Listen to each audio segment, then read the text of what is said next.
Am I the asshole visiting Krakow? Did not allow person with no fob to enter fob-protected hotel behind me. Everyone has been extremely kind and helpful to me, as a first-time visitor to Poland. Our hotel requires a fob to access the unattended lobby, where guests leave unattended luggage if arriving before check-in.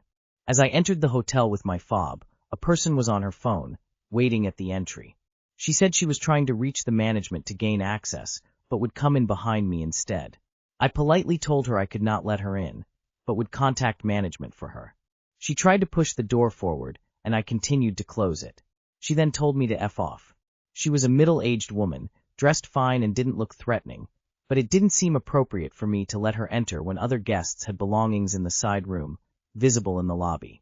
After she told me to F off, I did not attempt to find management to assist her. Am I the asshole? Definitely not the asshole. You're resistant to social engineering. Good for you. I hope I will do the same in that situation.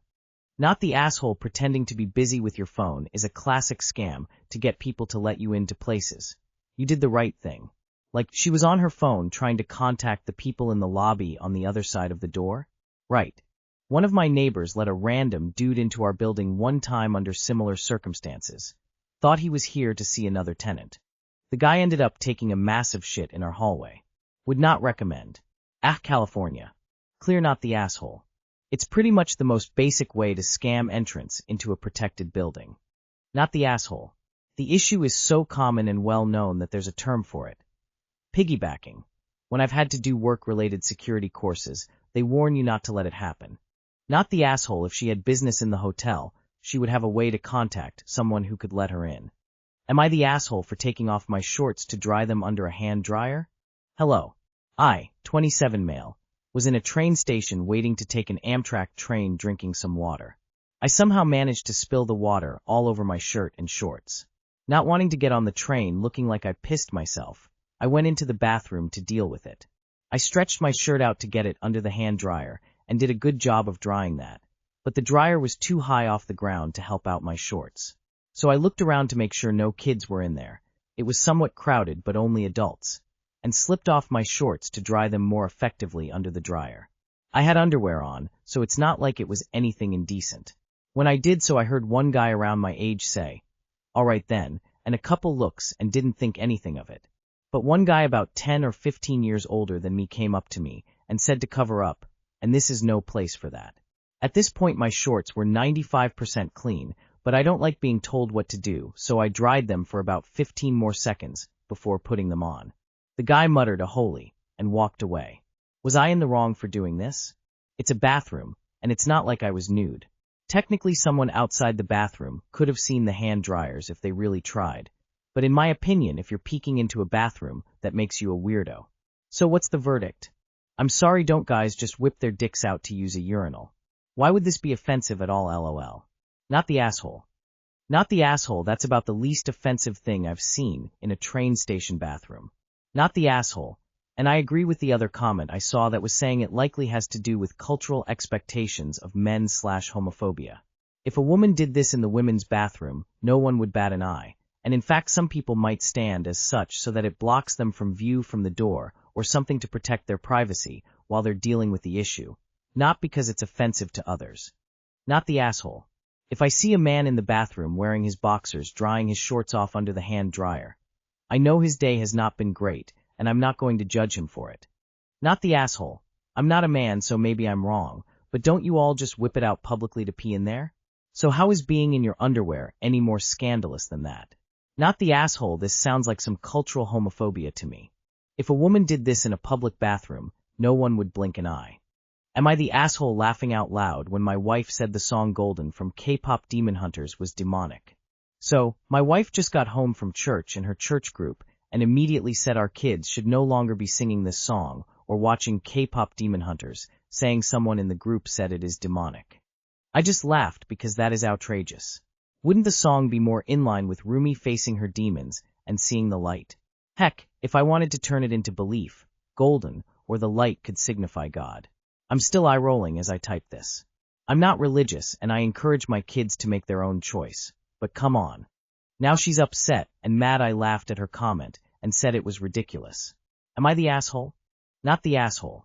She sounds like she's descended into a cult-like level of religious fundamentalism that isn't endorsed by any functional sect of Christianity, nor even Christ himself.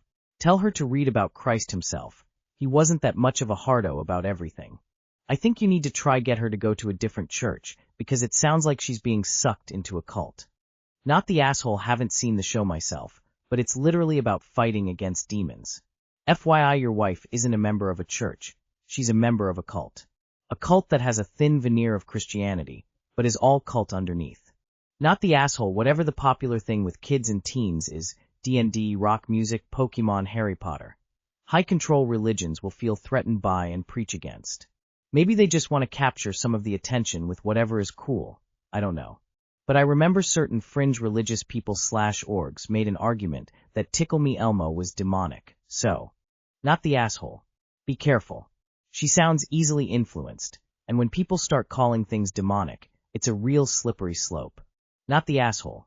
This is in the same line of complete and utter nonsense that had parents make their kids burn their CDs or Pokemon cards or D&D rule books.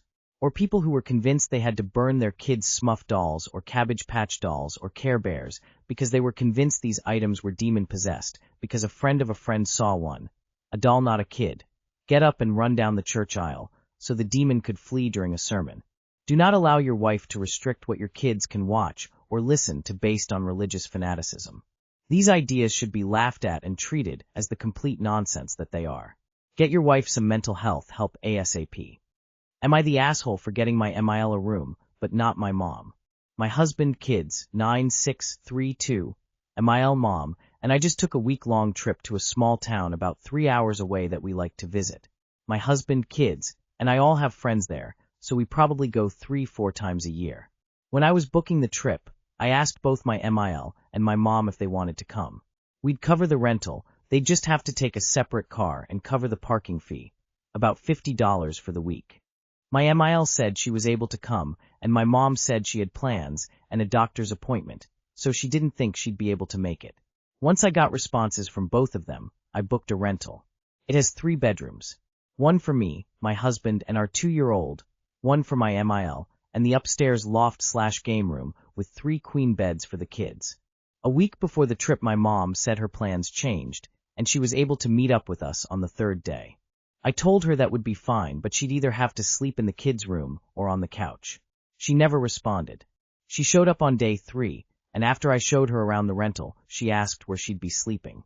I reminded her that her options were the couch or one of the beds in the kids' room. She seemed fine with it, but after the trip she called me and said she was very upset about how she was treated compared to my MIL on this trip. My MIL got her own room, but I made her share with the kids. She had to park down the block in my friend's driveway because I got a house with 2 parking spaces. Then it turned into how we treat MIL better in general by having her see the kids more. She babysits 3 days a week while I work. My mom is a substitute teacher, so she doesn't have a consistent schedule. She's invited to more events. I asked her to come to a barbecue that we were hosting so she could help with the kids, and we let the kids favor her.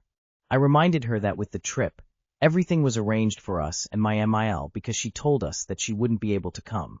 If she would have said that she could meet us, I would have made sure she had a bedroom and parking spot. My MIL helps sees the kids more because she's always available to babysit when I'm working. She was invited to one event just to help with the kids, and I can't stop the kids from having a favorite grandma. Now she's pouting about us all being unfair, and I wanted to know if I was the asshole. Not the asshole, obviously, and I guess this isn't the first time your mom has pulled this guilt trip garbage on you. She should be happy that you were still able to accommodate her on such late notice. Just let her throw her tantrum until she gets bored of it, and maybe not answering calls/texts until she stops might help get the point across. Not the asshole. I mean, what more could you have done? Your mom said she couldn't come, and you planned accordingly. Was she just expecting you to have a rental big enough to accommodate her if she changed her mind? I wouldn't worry about it if I was you. You did the best you could with the last-minute change from your mom. Just like with your 2-year-old, ignore the tantrum and re-engage when she is behaving like an adult. If you honestly can't tell you're not the asshole, I don't know what else to say. Not the asshole. And now, when invites are extended, you can gently remind her that decisions will be made based on responses from invitees. Remind her she's always welcome, but any late/unexpected arrival may cause space limitations for overnights. Not the asshole. / you mom change plans last min, so of course she gets last min arrangements. / your MIL puts in more effort to babysit, so of course she gets to see the grandkids more. Tell her since she complains she sees the kids, lest she should be happy, you let her share a room with the kids.